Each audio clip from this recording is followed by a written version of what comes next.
Assalamualaikum warahmatullahi wabarakatuh.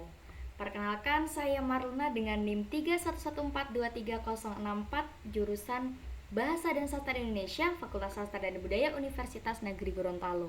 Oke, kali ini saya akan mereview buku yang sudah saya baca, mata kuliah membaca yang diampu oleh Ibu Nur Amila MPD. Disimak ya teman-teman. Kita langsung aja masuk ya. Buku yang saya baca kali ini berjudul Surga Juga Buat Remaja loh.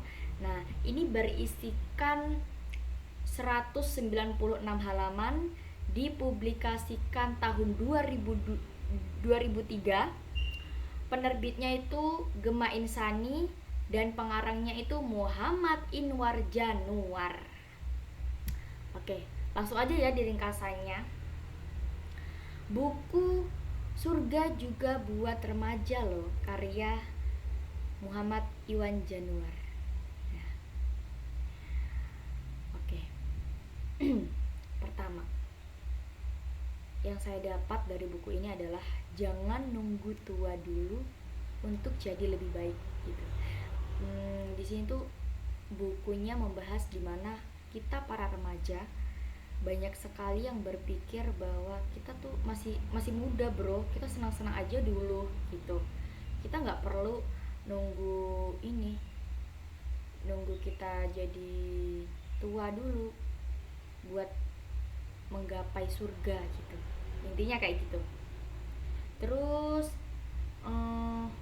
yang kedua, kenali Islam dengan santai tapi serius gitu. Intinya di dalam buku ini tuh banyak kan remaja atau mahasiswa yang merasa bahwa agama itu terlalu berat, terlalu ribet buat kita terkekang gitu, banyak banget aturannya gitu. Tapi padahal kalau dipelajari secara yang pas dengan tupoksi yang kita bisa, itu Islam itu justru bisa bikin hidup kita itu terarah, jadi tenang gitu. Padahal ya kalau kita pelajari secara dalam gitu, buku ini juga buat kita bisa memahami Islam dengan cara yang santai tapi mendalam gitu, biar kita nggak asal ikut-ikutan tanpa ngerti esensinya kayak gimana. Kan banyak kan sekarang remaja-remaja yang bukan homo, FOMO, iya, FOMO, banyak yang ikut-ikutan gitu. Terus kemudian yang ketiga, saya dapat poin pentingnya itu adalah jangan terjebak dalam hidup yang hedon. Dalam buku ini tuh menceritakan bahwa dalam lingkungan atau media sosial itu banyak banget yang ngepancing kita buat ikut-ikutan tadi itu, konsumtif, terus tanpa mikirin manfaatnya. Ada tekanan yang selalu terlihat keren gitu. Kita sebagai anak muda tuh pasti pengennya itu yang ikut-ikutan supaya terlihat keren, terus up to date gitu kan. Terus dan punya kehidupan yang sempurna di mata orang lain. Buku ini tuh mengingatkan kita semua agar itu tuh semuanya cuma ilusi gitu, dan hidup hedon itu nggak akan membawa kita kebahagiaan yang nyata. Itu hanya sebuah kebahagiaan yang sebentar gitu aja. Jadi gini, aku kasih misal ya, di situ tuh aku langsung terbayang di suatu momen dimana aku sendiri sebagai seorang remaja yang banyak sekali dengan ikut-ikutan gitu ya. Banyak ketika kita membeli sebuah barang, sebuah baju gitu ya misalnya, kita nanti akan merasa ikut-ikutan, tetapi setelah kita merasa bahwa kita sudah memenuhi segala kebutuhan kita dan kita merasa bahwa itu tidak bermanfaat, dan itu adalah penyesalan yang datangnya di belakang gitu teman-teman. Kemudian yang keempat, saya bisa mempelajari buku ini tuh hati-hati milih teman dan lingkungan. Sekarang tuh banyak banget yang terjerumus dengan teman-teman yang perbuatannya itu bisa dikatakan tidak baik gitu. Jadi teman itu membawa dampak gitu, pergaulan yang berpengaruh besar dalam membentuk kepribadian diri. Nah, kalau kita dikelilingi orang-orang baik, maka kita juga akan ikut baik. Terus kalau kita dikelilingi orang-orang jahat, maka kita juga ikut jahat gitu. Lama-lama kita bisa ikut terbawa gitu. Makanya buku ini menekankan pentingnya memilih lingkungan yang mendukung gitu, teman-teman.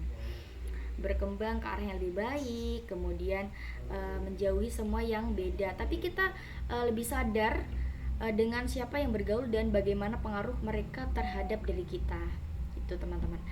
Kemudian yang kelima itu ada isi waktu muda dengan hal yang bermanfaat. Masa muda itu sebenarnya jadi kesempatan emas buat kita ngelakuin hal yang positif. Itu tentunya buat kita tuh mekar semekar-mekarnya dan terbang dimanapun yang kita mau, terbang sejauh mungkin, setinggi mungkin, mengepakkan sayap setinggi mungkin.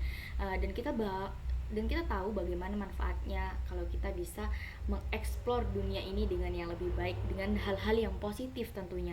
Entah itu dengan ikut komunitas yang membangun, belajar keterampilan baru, sekedar aktif di kegiatan sosial, kemudian yang bikin kita lebih peduli sama sekitar. Volunteer juga termasuk kegiatan-kegiatan yang bisa mendukung kita jauh lebih baik. Kita bisa mengabdi di masyarakat, pengabdian masyarakat dan lain sebagainya.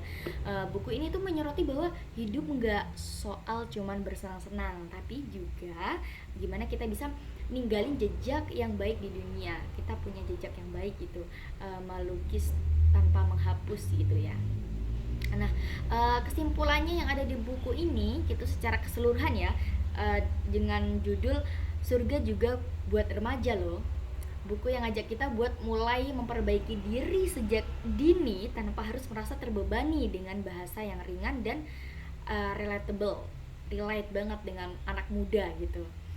Seru juga sih buku ini ya, saya bacanya. Buku ini juga cocok buat anak muda yang ingin hidup lebih baik tanpa harus merasa kehilangan kesenangan anak muda. Intinya, jadi orang baik itu nggak harus nunggu tua, dan Islam bukan sesuatu yang membatasi, tapi justru bikin hidup kita lebih bermakna dan terarah. Gitu aja sih teman-teman ya, review bukunya. Semoga bermanfaat. Di sini tuh banyak banget kayak hadis-hadis juga di dalamnya menjelaskan. Ada juga seorang ateis yang nggak percaya sama Tuhan juga di situ dibahas.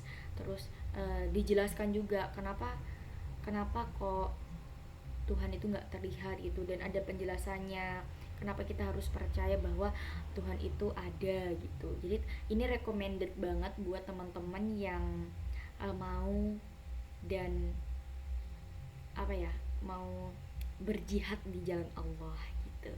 Jadi mulai memperbaiki diri, karena memang di dalam perkuliahan ini banyak banget yang ini ya, hal-hal yang negatif bisa ikut arus gitu. Jadi kita harus bisa membatasi diri kita agar bisa tidak terjerumus ke dalamnya. Kita bisa membatasi dengan perisai-perisai kebaikan, kemudian nimbrung dengan kegiatan-kegiatan yang positif tentunya. Oke, itu saja review buku Surga Juga Buat Remaja loh. Nah, itu semoga bisa bermanfaat buat semua orang tentunya ya. Dan ini tugas mata kuliah membaca dari Ibu Nur Amila. Terima kasih Ibu. Dengan ini saya bisa mengetahui bahwa Islam itu the best gitu. Terima kasih. Assalamualaikum warahmatullahi wabarakatuh.